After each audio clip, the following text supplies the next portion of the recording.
Di sini saya akan menjelaskan tentang COVID-19 atau Coronavirus Disease 2019.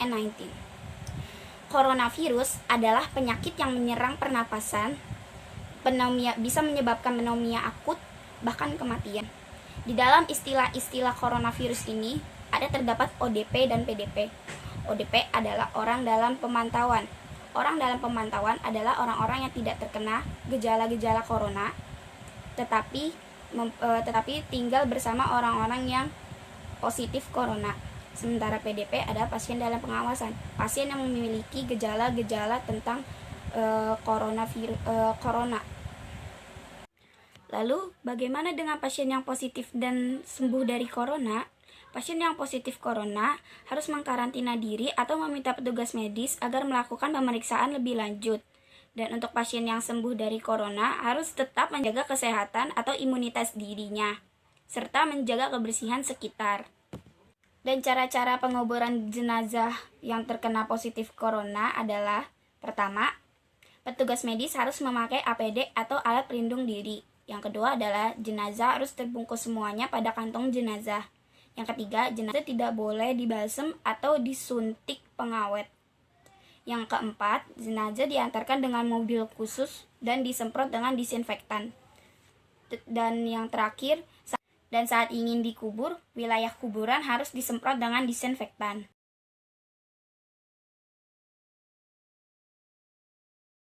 Nah, di sini aku bakal ngejelasin tentang gejala atau ciri-ciri orang yang terkena COVID-19 dan bagaimana cara pencegahan agar kita tidak terkena virus COVID-19. Gejala awal pada virus COVID-19 yang dialami oleh para pasien adalah demam, batuk, pilek, sakit tenggorokan, gangguan pernafasan, letih, dan lesu. Namun sebagian orang hanya mengalami gejala sakit ringan dan bahkan sama sekali tidak mengalami gejala infeksi tersebut. Bagaimana sih cara pencegahannya? Nah, cara untuk mencegah virus COVID-19 ini, yang pertama, sering-sering mencuci tangan dengan sabun yang antibakteri atau antivirus. Yang kedua, membersihkan kamar terutama buat lemari. Yang ketiga, membersihkan peralatan rumah. Yang keempat, menghindari berkumpul dengan orang banyak. Yang kelima, membersihkan atau mencuci bahan makanan. Yang keenam, tetap di rumah.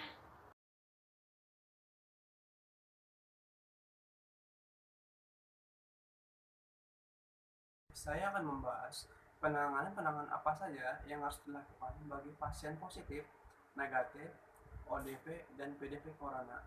Yang pertama, pasien positif. Hal yang harus mereka lakukan yang pertama kali adalah mengisolasi diri mereka di rumah. Yang kedua, hubungi dokter atau rumah sakit untuk meminta saran. Yang ketiga, beri asupan makanan yang bergizi dan vitamin.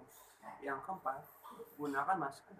Yang kelima, periksakan diri ke rumah sakit rujukan. Baik, yang berikutnya adalah yang pasien negatif corona. Yang harus mereka lakukan yang pertama adalah cuci tangan dengan sabun dan air. Yang kedua, jangan sentuh daerah-daerah sekitar wajah. Yang ketiga, gunakan masker.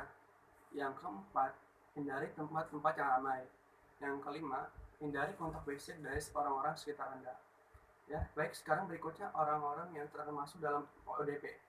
Yang harus mereka lakukan adalah mengkarantina diri mereka secara mandiri selama kurang lebih 14 hari. Berikutnya adalah pasien PDP. Pasien PDP akan dirawat di rumah sakit untuk ditinjau dan dikontrol perkembangan kasusnya. Orang-orang yang masuk dalam kategori PDP akan menjalani proses observasi melalui proses cek hasil laboratorium yang hasilnya akan diserahkan kepada Badan Penelitian dan Badan Pengembangan Kesehatan Kemenkes RI.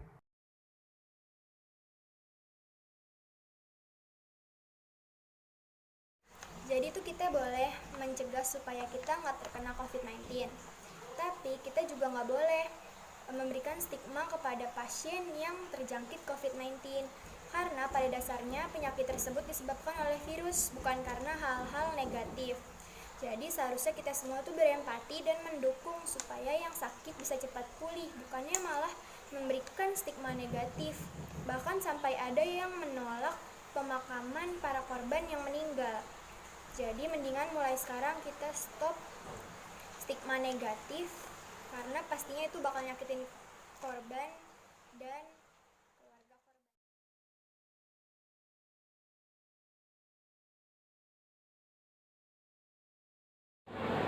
Kali ini saya akan bahas mengenai tindakan pemerintah yang meminta tiap-tiap warganya untuk melakukan lockdown dan bagaimana dengan tindakan social distancing. Presiden Jokowi menjelaskan bahwa kebijakan lockdown atau isolasi suatu wilayah yang diwaspadai sebagai lokasi penyebaran virus corona hanya dapat diambil oleh pemerintah pusat.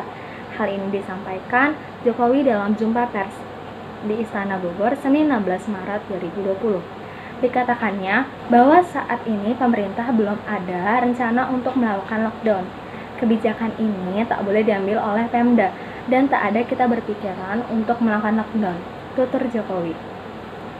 Presiden Jokowi mengimbau masyarakat untuk mengurangi aktivitas di luar rumah demi menangkan penyebaran virus corona di Indonesia. Saatnya kita kerja dari rumah, belajar dari rumah, beribadah dari rumah, tutur Jokowi dalam konferensi pers di Istana Bogor. Menurut spesialis penyakit menular Stephen Gordon, MD dari Cleveland Clinic, menjelaskan ada beberapa cara untuk menjauhi diri dari penyakit. Salah satunya yaitu social distancing. Apa itu social distancing? Social distancing adalah meminta masyarakat untuk menjauhi pertemuan besar atau kerumunan banyak orang. Jika kamu berada di sekitar banyak orang, kamu bisa menjauhinya sekitar 6 kaki atau 2 meter. Direkomendasikan oleh Johns Hopkins Medicine. Yang pertama, bekerja dari rumah alih-alih di kantor. Yang kedua, menutup sekolah atau beralih ke kelas online. Yang ketiga, bertemu orang lain dengan telepon atau video call alih-alih ketemu secara langsung. Yang keempat, membatalkan atau menunda pertemuan besar.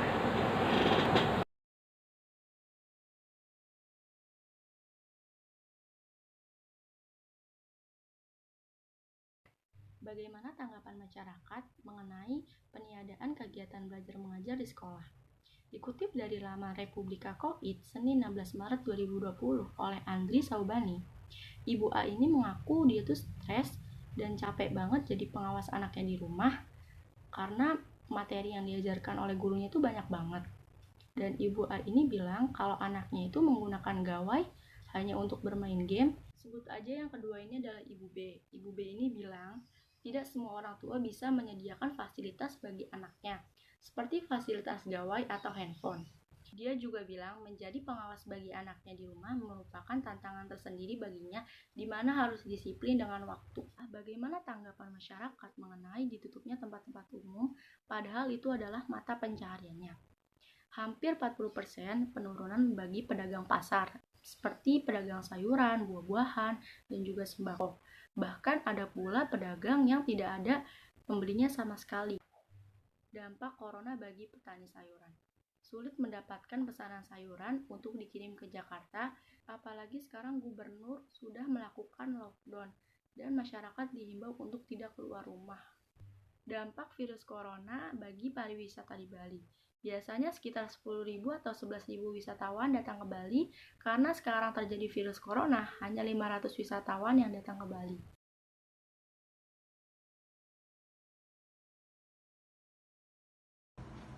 Saya akan menjelaskan bagaimana cara menyikapi berita hoax yang tersebar di media sosial tentang virus corona atau COVID-19. Caranya adalah kita jangan mudah percaya dengan berita tersebut, bahwa berita tersebut adalah berita benar. Kita harus bisa memverifikasi berita itu, bahwa berita itu benar-benar berita asli, bukan berita hoax. Karena biasanya berita hoax berisikan unsur yang sensasional atau provokatif kepada salah satu pihak. Kita harus bisa mencermati berita tersebut, karena biasanya berita hoax berisikan foto yang diedit atau foto palsu. Kita harus bisa mencermati dengan baik berita tersebut agar tidak terjadi hoax di masyarakat, karena hal tersebut bisa membuat kepanikan di masyarakat dan masyarakat pun menjadi resah karena berita yang tersebar tersebut. Terima kasih.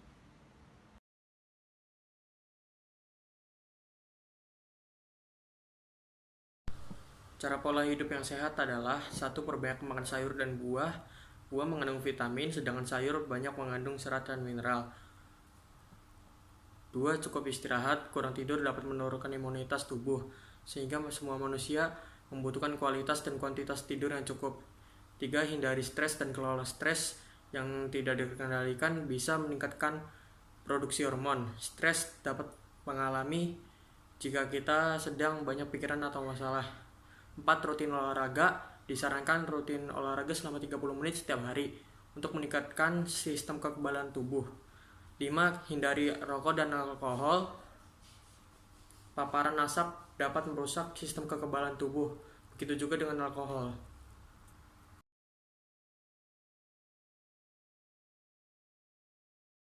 Hai semua, nama aku Gevira. Di sini aku mau nyeritain tentang perjuangan para dokter yang membantu kita melawan pandemi virus corona yang semakin mewabah di Indonesia.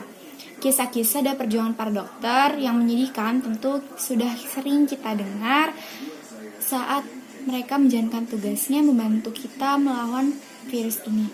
Karena itu, kita dapat membantu para dokter dengan cara tetap berada di rumah dan melakukan apapun dari rumah. Dan tetap menggunakan masker, dan jangan lupa juga menggunakan hand sanitizer jika bepergian. Kita dapat hidup dengan disiplin. Mudah-mudahan corona cepat pergi dari Indonesia dan kita lawan corona bersama.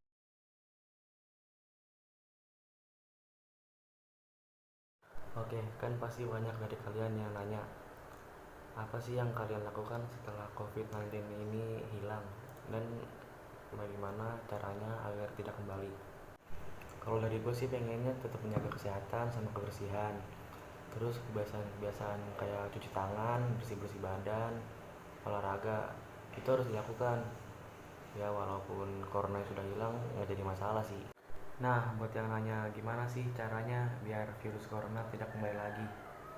Yang pertama, rajin cuci tangan. Yang kedua, setiap berpergian jangan lupa menggunakan masker. Yang ketiga, hindari bersentuhan. Yang keempat, jangan suka menyentuh area wajah.